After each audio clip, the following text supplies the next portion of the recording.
That's my quick comment. लगता है नौतपा की भीषण गर्मी का असर राजस्थान की राजनीति पर भी साफ दिखाई देने लगा है। इन दिनों नेताओं की तीखी बयानबाजी ने सियासी माहौल में तल्खी बढ़ा दी है। विभिन्न दलों के एक दूसरे पर व्यक्तिगत और राजनीतिक हमले करने से नहीं चूक रहे हैं, जिससे प्रदेश की राजनीति का तापमान लगातार बढ़ता जा रहा है। राजस्थान की राजनीति में आक्रामक और बेबाक बयान देने के मामले में हनुमान बेनीवाल का नाम सबसे आगे माना जाता है। अपनी राजनीतिक शैली के अनुरूप उन्होंने समय समय पर सत्ता पक्ष, विपक्ष और विभिन्न दलों के नेताओं पर खुलकर निशाना साधा है। कई बार नेताओं ने उनके अंदाज में जवाब देने का प्रयास भी किया, लेकिन अधिकांश ने विवाद को आगे बढ़ाने की बजाय संयम बरतना ही बेहतर समझा। हालांकि बेनीवाल की बयानबाजी का सिलसिला शायद ही कभी थमता हो। राजनीतिक कद, दल या पद चाहे कोई भी हो, उनकी टिप्पणियों के दायरे से शायद ही कोई बच पाया है। इस बार उनके निशाने पर केवल कांग्रेस और भाजपा ही नहीं, बल्कि वामपंथी राजनीति का प्रतिनिधित्व करने वाली माकपा भी आ गई। सीकर से सांसद अमरा राम को लेकर दिए गए एक बयान ने नया राजनीतिक विवाद खड़ा कर दिया। बेनीवाल ने दावा किया कि अमरा राम की जीत में आरएलपी के वोटों की महत्वपूर्ण भूमिका रही और इसी के संदर्भ में उन्होंने टिप्पणी करते हुए कहा कि आरएलपी के वोटों ने उनका बुढ़ापा सुधार दिया। जब तीसरी ताकत खड़ी हुई, उस ताकत से घबरा के अशोक गहलोत और सचिन पायलट और इनके प्रदेश अध्यक्ष ने 7 उपचुनाव में 7 टिकट भजनलाल के घर जाके दे दिए। आप बांट दो जो बांटना है, हमारी तो वैसे भी इज्जत नहीं, जमानत जब्त हुई क्या फर्क पड़ जाएगा। और 3-4 की जमानत जब्त हुई थी, तो पता है सारी बातों का। यह कब लगेगा पता लगा हुआ है ना भाइयों। अब की बार हमने कांग्रेस से अलायंस किया।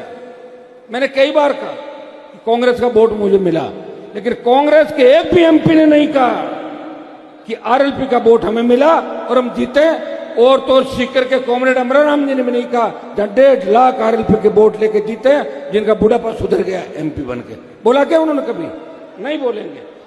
बेनीवाल की ये टिप्पणी अमरा राम को नागवार गुजरी।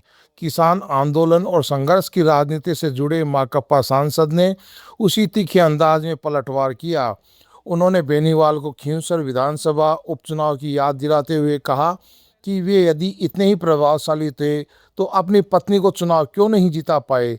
बेनीवाल ने एक आपको लेकर एक आप बयान दिया है, तो वो अपनी पत्नी की तो बचा लेते इज्जत, अभी पत्नी ने धूल चाटी है वो। इसके साथ ही उन्होंने कई अन्य राजनीतिक टिप्पणियां भी की, जिनकी चर्चा अब सियासी गलियारों में तेजी से हो रही है। फिलहाल प्रदेश की राजनीति में बयान युद्ध चर्चा का प्रमुख विषय बना हुआ है, जिससे नेता क्योंकि बयानबाजी के सामने अक्सर राजनीतिक प्रतिद्वंदी खामोश रहना बेहतर समझते हैं। उसे इस बार अमरा राम की ओर से मिले तीखे जवाब ने नई बहस को जन्म दे दिया है। अब राजनीतिक हलकों की निगाहें इस बात पर टिकी हुई है कि हनुमान बेनीवाल इस पलटवार का क्या जवाब देते हैं और ये सियासी तकरार आगे किस दिशा में बढ़ती है। आप सुन रहे थे let's Mike more than radio. Follow कीजिए हमें हमारे सोशल मीडिया प्लेटफॉर्म्स पर। It's time for news. It's time for more than radio. Presenting the first radio news app let's Mike. Let's Mike, a news-based app on your phone where you get to watch and listen news, talk shows, interviews, radio show podcasts. On Let's Mike, you get all relevant information of TV, print, radio, podcast and digital.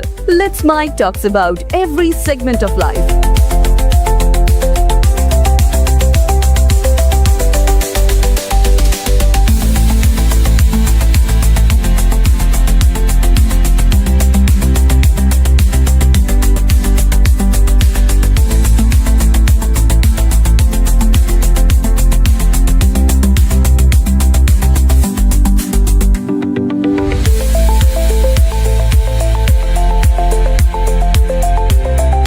Download the app now from Play Store. Available both on Android and iOS mobile phones.